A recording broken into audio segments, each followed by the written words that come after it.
Tervetuloa Studionavigaattorin infolähetykseen. Minä olen muuten täysin tekoälyllä luotu hahmo ja tänään sukellamme tekoälyn maailmaan ja sen vaikutuksiin työnhaussa ja rekrytoinnissa.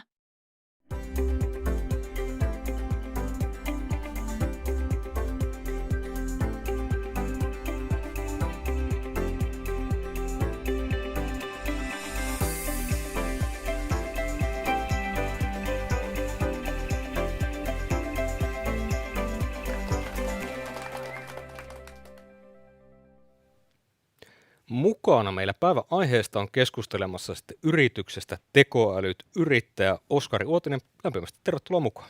Kiitoksia Riku. Tähän alkuun heti, niin millainen ala, yritys ja toimija te olette? Tekoäly auttaa yrityksiä ja organisaatioita integroimaan tekoälyn osaksi liiketoiminta- ja toiminnan prosesseja. Me nähdään tekoäly nimenomaan työkaluna liiketoiminnan tavoitteiden saavuttamiseksi, ei itse tarkoituksena missään nimessä, eli me pyritään puhumaan tekoälystä ilman hypeä, huomioiden reunaehdot ja rajoitteet. Tänään meillä on sitten tarkoitus keskustella siitä, että miten tekoäly muuttaa työhakua ja rekrytointia, mutta aloitetaan määrittelemällä, että mikä tekoäly on. Tekoälyhän on itse asiassa, vaikka se nyt on 3 vuotta ollut tässä yleisen keskustelun aiheena, niin sehän on vanha tutkimusala, vanha pitkään kehitettyjä teknologioita pohjaten koneoppimiseen, syväoppimiseen, neuroverkkoihin, et cetera. Mutta kysymys on kuitenkin, ja mikä on tietyllä tavalla tärkeä huomioida jo siellä rajoitteiden tasolla, niin kysymys on kuitenkin tällaisesta ennustamisesta pohjaten valtavaan datamäärään, eli on mallinnettu kieltä, jota sitten tekoälytyökalut tuottavat pohjaten siihen ikään kuin aiemmin opittuun dataan. Mitkä olisi semmoisia ehkä perinteisiä käyttötarkoituksia tällä hetkellä tälle kielimallille?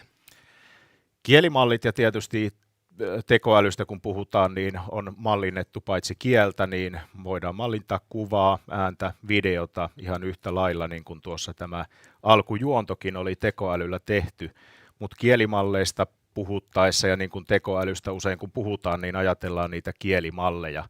Niin ihan lähtien tiedon hakemisesta tänä päivänä kielimallit pääsevät hakemaan verkosta ajantasaista tietoa, tiedon hakemisesta, tiedon kokoamisesta, tiedon analysoinnista ja tiedon koostamisesta halutusta näkökulmasta käsin aina sinne sisällön tuotantoon. Puhutaan sitten jo vähän tätä aihetta sivuten niin työhakemuksen tai miksei työpaikkailmoituksen sisältöjen laatimisesta. Kaikkia tältä väliltä. No mihin sinun mielestä sitten tekoälyä ei ole tarkoitettu tai se ei vielä ole siihen täysin valmis? No tässä nimenomaan mä palaisin siihen ajatukseen tekoälystä työkaluna. Eli tekoälylle me ei voida sysätä vastuuta tehdyistä päätöksistä. Et me voidaan sparrata ideoita, me voidaan tekoälyä käyttää tuottamaan sisältöä, mutta lopun viimein kuitenkin se sisällön validointi, oikeellisuuden validointi ja ikään kuin se tuotetun tiedon, tekoälyn tuottaman tiedon arviointi, niin se on kuitenkin aina käyttäjän vastuulla. Ja sitten totta kai se, että kysymys on kuitenkin pohjimmiltaan, että vaikka mallit sinällään, nykyiset kielimallit, niin ovat tällaisia rationalisoivia, eli ne eivät tuota vastausta saman tien, vaan pyrkivät imitoimaan ihmisen ajattelua, eksplisiittisesti esittäen sen, että kuinka ne lähtevät ongelmaa ratkaisemaan suunnittelemalla erilaisia ratkaisutapoja, kokeilemalla yhtä ja ehkä sitten huomaa myöskin sen, että tämä ei johda haluttuun lopputulokseen, jolloin ne palaavat seuraamaan ikään kuin seuraavaa polkua ongelman ratkaisemiseksi, niin siitä huolimatta kysymyksessä on tilastolliseen mallinnukseen pohjautuvat järjestelmät. Siitä päästäisiin itse asiassa hyvään kysymykseen, että ovatko tekoälymallit luovia, mistä oikeastaan niin jätetään se ajatuksena, koska siitä päästäisiin keskustelemaan toiset puoli tuntia. Eli voiko olettaa, että tekoälyyn liittyy tälläkin hetkellä jonkin verran ehkä vääriä stereotypioita tai ennakkoluuloja sen käyttöön tai luonteeseen ylipäätään? Kyllä, ehdottomasti. No, miten paljon sinun mielestä nykyisessä tekoälyyn liittyvässä keskustelussa on sitten hypeä tai semmoisia tulevaisuuteen liittyviä varautuneita odotuksia? Hypeä siellä on ilman muuta joukossa, jota osaltaan tietysti media ruokkii kertoen näistä teknologian mahdollistamista uusista asioista.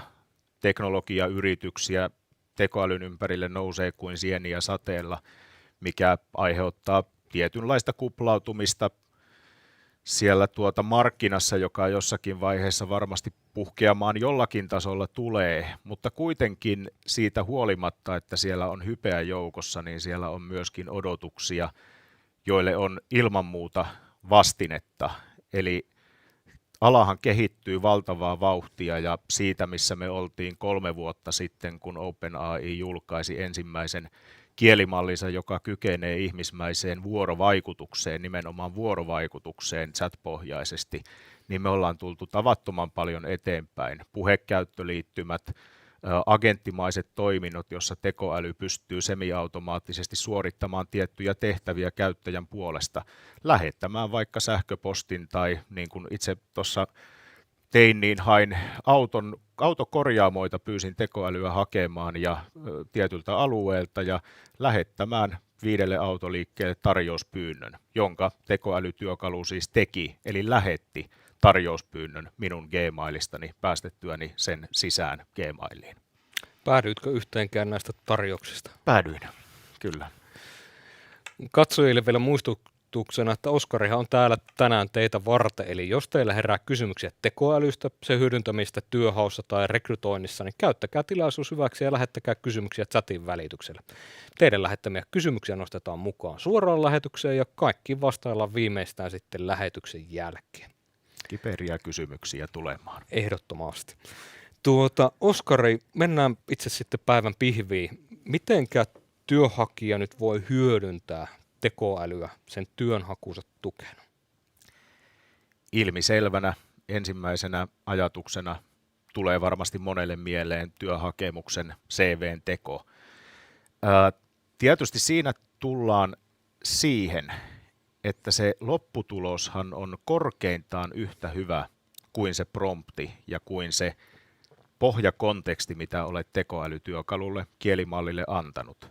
Eli jos sä pyydät, että tee mulle työhakemus, niin eihän se tiedä, että mihin ollaan hakemassa, kuka sinä olet, mitä osaamista sinulla on. Tee minulle työhakemus markkinointiassistentin tehtävään tai levyseppähitsaajan tehtävään, niin ei se tiedä silloinkaan vielä mitään siitä yrityksestä, johon haetaan töihin, eikä sinusta itsestäsi. Eli mitä enemmän annat pohjatietoa, niin sitä paremman lopputuloksen sinä saat. Mutta oikeastaan sitten niin me käytiin yhdessä yhden asiakkaan kanssa hyvää keskustelua siitä, että kun sisällön tuottaminen on näin helppoa, niin hukkuuko netti geneeriseen höttöön, oli se kysymys, mitä me käsitellään. Niin mitä parempi konteksti me annetaan, niin sitä vähemmän geneerinen tulee vastauksesta.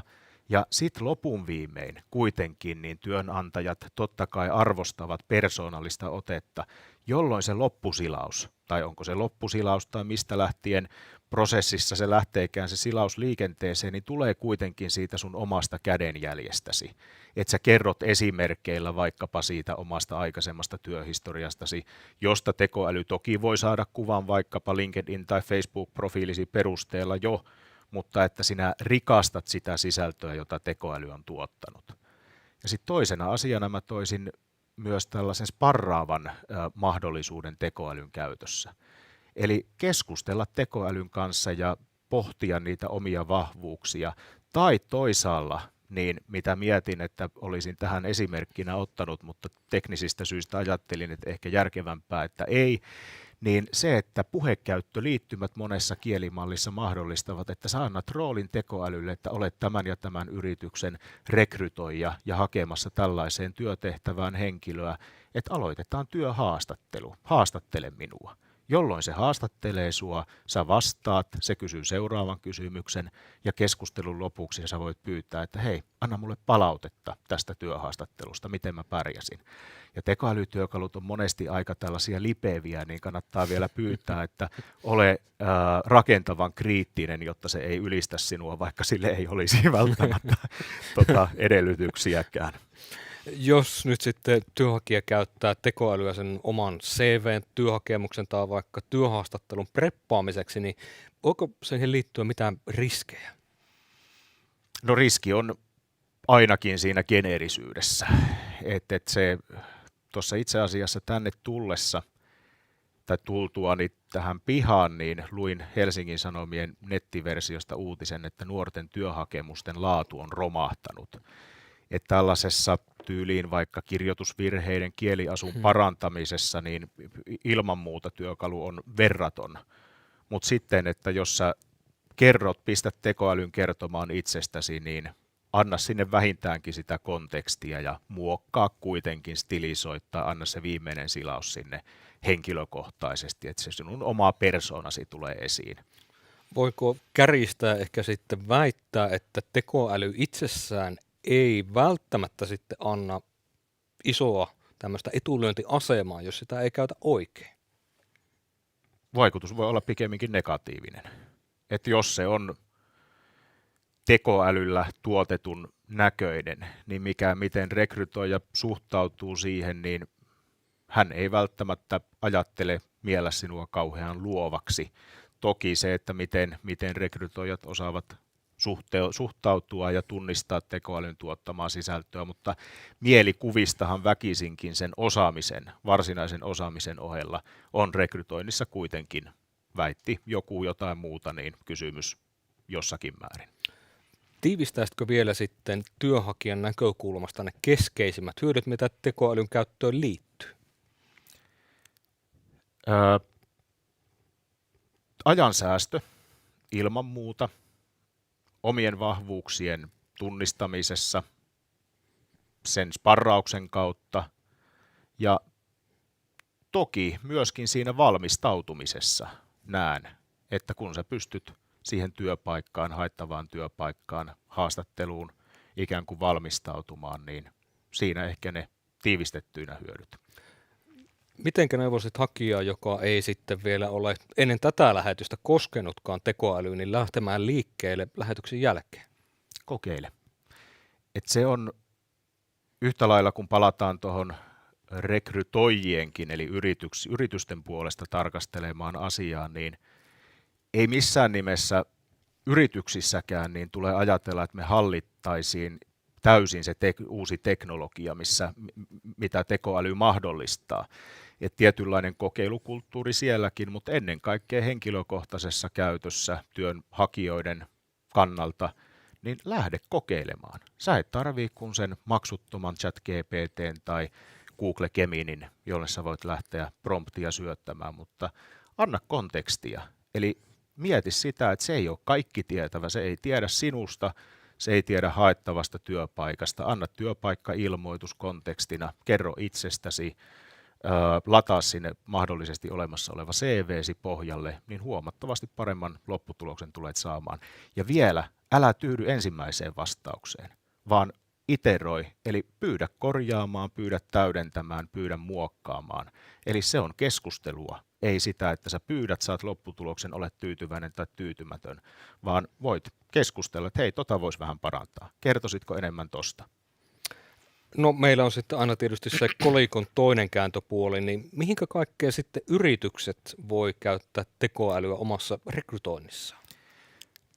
Niin kuin tuossa työhakijoidenkin kohdalla, niin data on polttoaine, eli on se data sitten siitä työpaikasta olevaa tietoa tai yrityksen näkökulmasta, niin yrityksen tehdyistä rekrytoinnista, liikevaihdon kehittymisestä, niin mahdollisesti jopa ennustamaan tulevia rekrytointitarpeita pohjaten tunnuslukuihin, jota me datana voidaan syöttää työkalulle.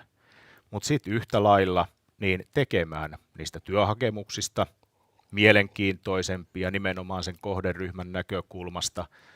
Ja sitten mä visioin tällaistakin, että monesti kun työnhakija on ikään kuin melkoisessa epätietoisuudessa sen prosessin ajan, niin tällainen chatbot-tyyppinen ratkaisu, joka antaisi siitä työhakuprosessista työntekijälle tietoa prosessin aikana, vastaisi kysymykseen liittyen haettavaan tai siihen työtehtävään, johon haetaan työntekijää yrityksen verkkosivustolla esimerkiksi. Ja näitä on itse asiassa on tullutkin, eli tätä hyödynnetäänkin.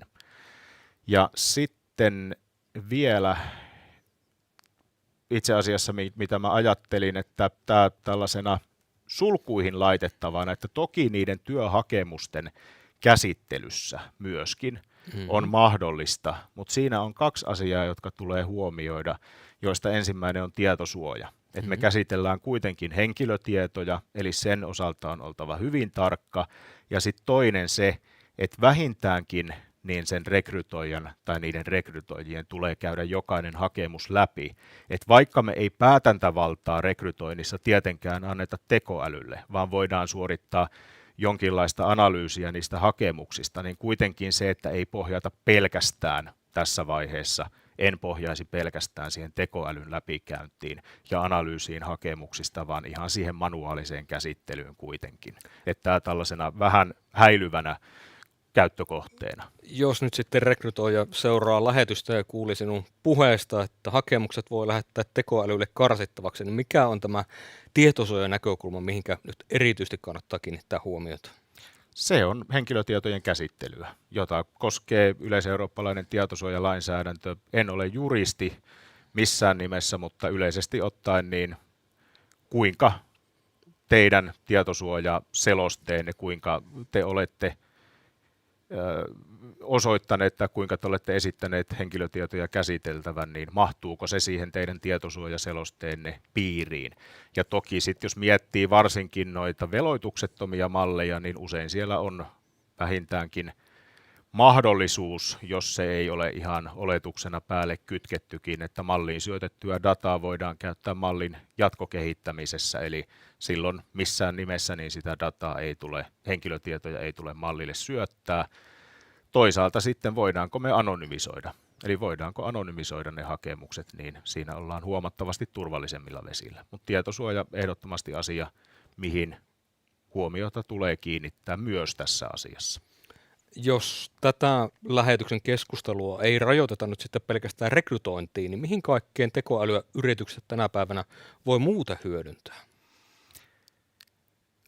Oikeastaan koko ajan laajempaan osaan käyttötarkoituksia. Datan analysoinnista, mihin tuossa aikaisemmin viittasin, siihen sisällöntuotantoon ja sparraamiseen ihan kaikkeen siltä väliltä. Ja sitten jos mietitään sitä, että mitä toimialoja, mitä työtehtäviä tekoäly käsittää tai tulee käsittämään tulevaisuudessa, niin vaikka tekoäly ei tule viemään kaikkia työtehtäviä, tulee joitakin väistämättä, mutta työ muuttuu kehityksen kehittyessä. Uusia työtehtäviä tulee ja tekoäly integroituu osaksi sitä työn tekemistä. Se ei ole työn itse tarkoitus missään nimessä, vaan työkalu, kuten monta kertaa olen tässä jo esittänyt tämän ajatuksen.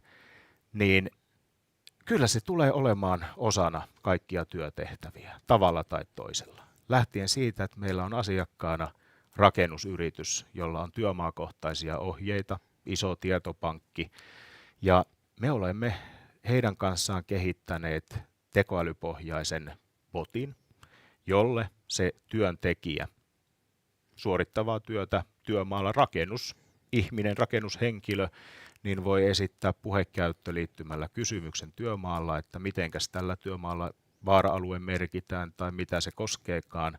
Ja tämä botti hakee sieltä yrityksen tietokannasta työmaaohjeista tiedon, vastaa lyhyesti, ytimekkäästi ja vielä tässä pilottiprojektin aikana niin linkittää lähteeseen, jotta vastaus voidaan validoida oikeaksi. Entäs mitä riskejä nyt sitten tekoälyyn voi liittyä? Mitä sudenkuoppeja yrityksen kannattaa nyt välttää? Sudenkuoppina tai riskeinä huomioitavina asioina niin se kontekstin sisällyttäminen, eli vastauksen laatu on korkeintaan yhtä hyvä kuin sille pohjana annettu data. tietosuojakysymykset ilman muuta, mutta myöskin sellainen sokea usko tekoälyyn, eli kuitenkin ihminen on päätöksentekijän roolissa ja tekoäly on nimenomaan se työkalu. Meidän pitää tietyllä tavalla ymmärtää sitä, että kuinka ne mallit toimivat, jotta me osataan suhtautua siihen tietoon oikealla tavalla, mitä ne tuottavat, väistämättäkin, ja ymmärtää se, että kyse on kuitenkin pohjimmillaan tilastollisen mallinnukseen pohjautuvasta sisällöntuotannosta, mitä ne tekevät. Ei faktasta, ei objektiivisesta totuudesta, eli suhtautua tietoon siltä pohjalta. Tekoälyköt ja sinä tietysti yrittäjänä toimitte tämän uuden teknologian kouluttajatahona monessa yrityksessä, niin mikä on ollut semmoinen yleinen vastaanotto sitten tällä hetkellä?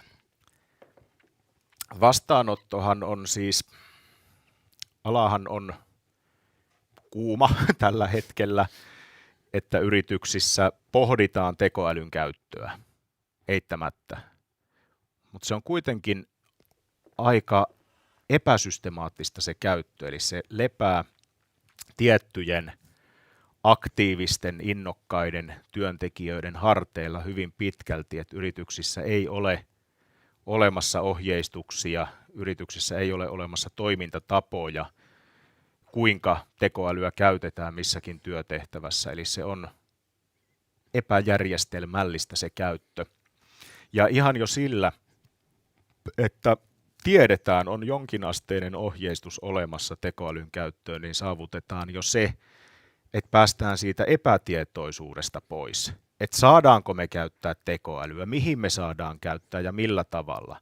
Ja jos tätä ei siellä organisaatiossa tiedetä, työntekijät eivät tiedä, saadaanko me edes käyttää, niin onhan se iso rajoite väistämättä siihen tekoälyn käytön yleistymiseen. Totta kai esimerkkeillä, sillä että on niitä joitakuita, jotka lähtevät käyttämään, ja sieltä tulee niitä hyviä kokemuksia, joita jaetaan toivottavasti eteenpäinkin, niin on vaikutus, että tekoälyn käyttö laajenee, mutta silti iso rooli on johtamisella siihen, että kuinka tekoälyn käyttö saadaan leviämään organisaatiossa.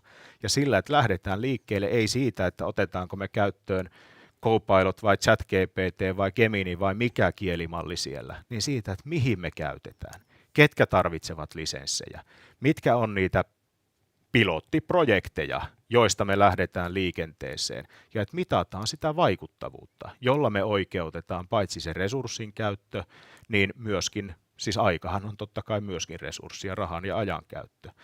Ja kyllä mä mietin tässä jälleen kerran tänne tuloa ennen, että kuinka paljon mä säästän työajassa tekoälyä käyttäen. Niin mä päädyin sellaiseen varovaiseen arvioon, että kyllä mä 1,5 päivän työt teen yhdessä päivässä siihen verrattuna, että mä en käyttäisi tekoälyä. Eli hyöty on valtava, kun se hyödyntäminen on systemaattista ja lähtee sieltä yrityksen tavoitteista, ei työkaluista. Lähdetään me tässä vaiheessa katsomaan, että mitä kysymyksiä katsojat teillä on herännyt.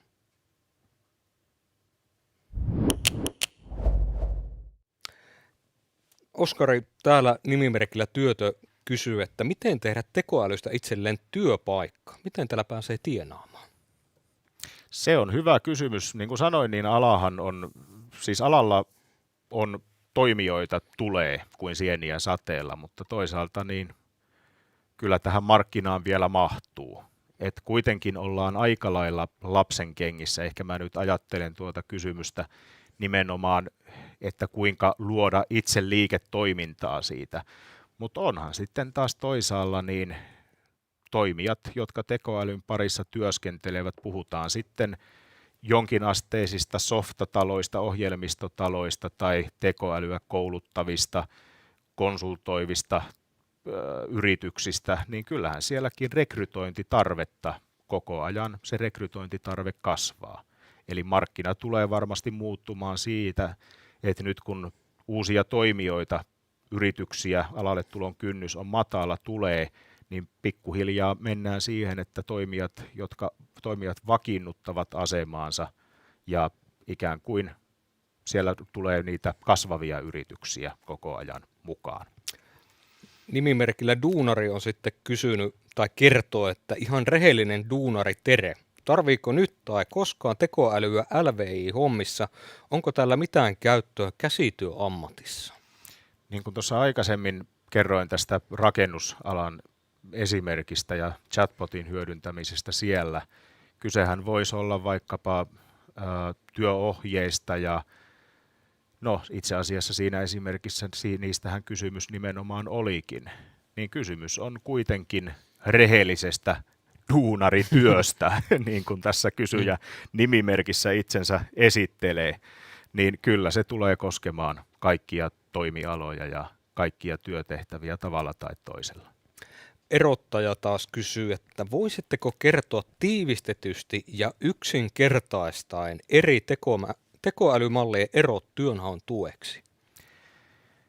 Onko tähän edes yksinkertaista ja tiivistä vastausta olemassa? Ei siihen oikeastaan ole, että kielimallit, joihin tässä ehkä viitataan, ChatGPT:tä ja Copilottia ja Googlen Gemini ja Gemini ja Anthropic-yhtiön Claude ja näitähän löytyy paljon pitkäliuta muitakin, niin kokeillahan kannattaa, että siihen omaan käyttötarkoitukseen, koska monesti pystyy lähtemään liikkeelle niillä ilmaisilla veloituksettomilla versioilla, ei tarvitse maksaa niistä.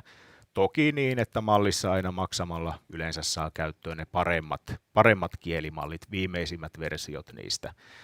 Mutta että tämä on siinäkin mielessä, kun tämä tallennetaankin tai tulee tallenne saataville, niin mitä mä sanon tässä nyt, jos lähden kehumaan jotain, niin huomennahan tilanne voi olla jo täysin toinen. Tällaisessa syvä tutkimuskäyttötarkoituksessa, että ikään kuin se malli lähtee tekemään ensin lainausmerkeissä tutkimussuunnitelman aiheesta ja penkomaan jotain teemaa, kysymystäsi vähän syvemmältä, hakemaan tietoa verkosta ja laatimaan raporttia siitä, niin Googlen Gemini yltää parempaan lopputulokseen mielestäni tällä hetkellä kuin tämä hehkutettu ja toisaalta mediassa parjattukin ChatGPT:n viitosmalli. Et parhaimmillaan mä oon saanut Googlen Geminin laatimaan asiakkaalle kilpailija-analyysin, jonka mitta oli 25 sivua ja jossa oli käytetty hieman reilua 100 lähdettä. Ja se raportti oli vielä fiksua ja hyödyllistä suurimmalta osin.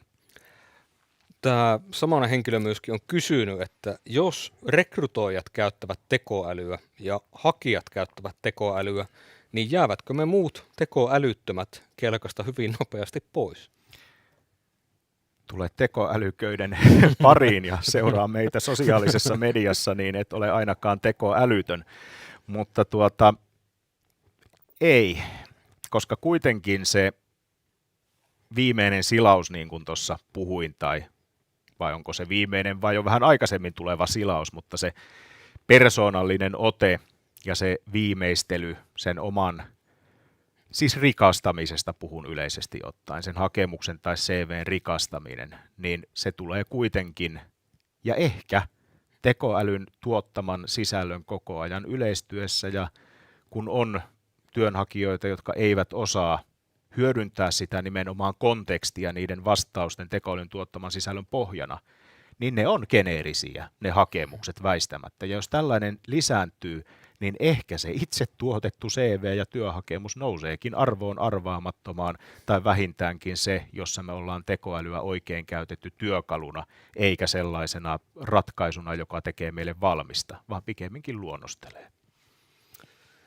Kiitos kaikista lähettämistänne kysymyksistä jo tässä vaiheessa lähetystä, mutta ei mitään hätää, jos minä en vielä nostanut sinun kysymystä juuri mukaan, koska Oskarihan siirtyy kohta sitten jatkamaan chattiin teidän kanssa keskustelua, ja kaikkiin lähetettyihin kysymyksiin tullaan vastaamaan, ja laittakaa ihmeessä Oskarille lisää kysymyksiä sinne odottamaan. Kyllä, iltaa asti.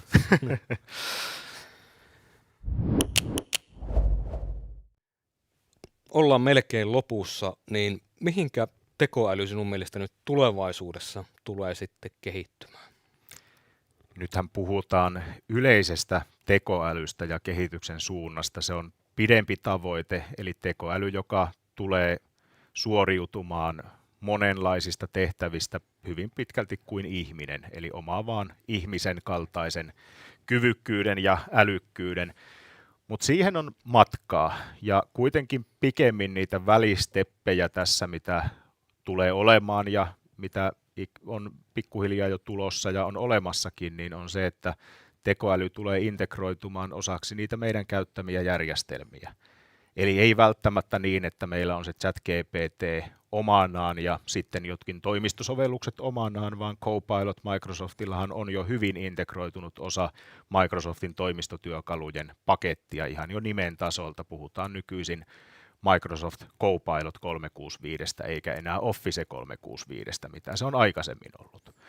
Ja sitten toisaalta niin tällainen agenttimainen toimintatapa ja se yrityksen oman kontekstin antaminen, että meillä voi olla tekoälyagentteja, jotka suorittavat jotakin tiettyä toistuvaa tehtävää organisaatiossa niin, että ne on ikään kuin pienoisohjelmina voidaan ajatella siellä kielimallien tai työkalujen sisällä, että me annetaan se yrityksen konteksti niille käyttöön, pääsy meidän pilviratkaisuihin, pääsy meidän yrityksen dataan, sähköposteihin, jolloin ne voivat auttaa meitä sen tietyn tehtävän ratkaisemisessa niin, että meidän ei tarvitse sitä kontekstia opettaa niille jokaisessa keskustelussa aina uudestaan, vaan me esitetään kysymys, että hei, tee meille markkinointisisältö vaikka yritystä, joten tee minulle työpaikkailmoitus tällaisesta työtehtävästä. Siellä on valmiiksi taustalla kontekstina 50 yrityksen aikaisempaa työpaikkailmoitusta, yrityksen data, mitä se nyt voisi ollakaan, työhakemus, haastattelupatteristot ja näin poispäin, jolloin se pienoisohjelma se agentti osaa käyttää tätä dataa hyväksi laatiessaan sitä uutta työpaikkailmoitusta, jotta siitä tulee tyylillisesti esimerkiksi samanlainen kuin ne 50 aikaisempaa työpaikkailmoitusta. Kaiken tämän meidän keskustelun jälkeen yhteenvetona vielä, jos katsoja on työnhakija tai rekrytoija, niin kannattaako tekoälyyn lähteä nyt panostamaan? Kyllä se kannattaa, koska eteen se tulee väistämättä jossakin vaiheessa. Mitä aikaisemmin, niin sen parempi. Kiitos kaikille katsojille, ketkä seurasitte lähetystä, ja kiitos Oskari, kun pääsit mukaan. Kiitos Riku, oli kiva. Mahtavaa. Ja Oskarihan siirtyy nyt teidän kanssa jatkamaan sitten keskustelua sinne chatin puolelle. Laittakaa hänelle ihmeessä lisää kysymyksiä odottamaan. Olit sitten rekrytoimassa tai etsimässä uutta työtä, niin onnea matkaan. Moi moi. Onnea matkaan. Moi.